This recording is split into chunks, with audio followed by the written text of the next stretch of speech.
은행들이 금리 인하 요구권 승인을 줄이고 있는 것으로 나타났습니다. 금리를 낮춰준다는 광고를 접한 차주들은 크게 실망할 수밖에 없는 상황인데요. 차주들의 부담은 외면한 채 이자 이익만을 추구한다는 비판이 나오고 있습니다. 김우영 기자가 취재했습니다. 지난 2019년 6월 정식으로 법제화된 금리 인하 요구권.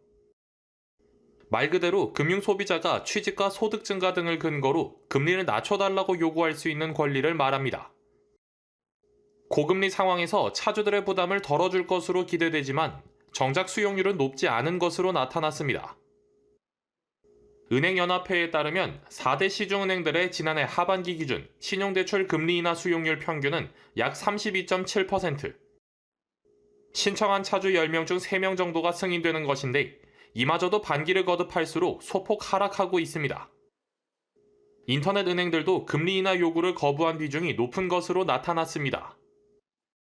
이 때문에 이자 이익은 챙기면서 차주의 금리 인하 신청은 받아주지 않는다는 비판이 나옵니다. 하지만 시중은행들은 현재의 높은 가계대출 연체율 때문에 금리 인하 요구권을 거부하는 비중이 늘었다고 말합니다. 기존 차주들에게 부도율을 감안한 가산금리를 책정해야 되기 때문에 금리 인하 요구권 승인율도 떨어질 수밖에 없다는 겁니다.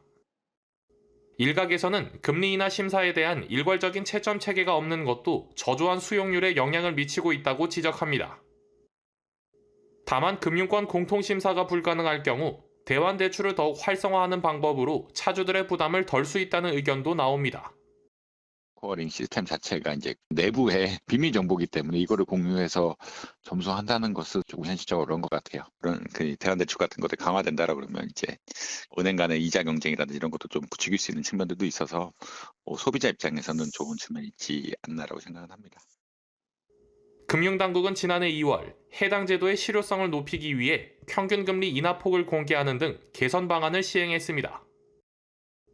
이와 함께 금리 인하 거부에 대한 이유 역시 세분화해 안내하도록 했지만 여전히 승인율은 저조한 상황.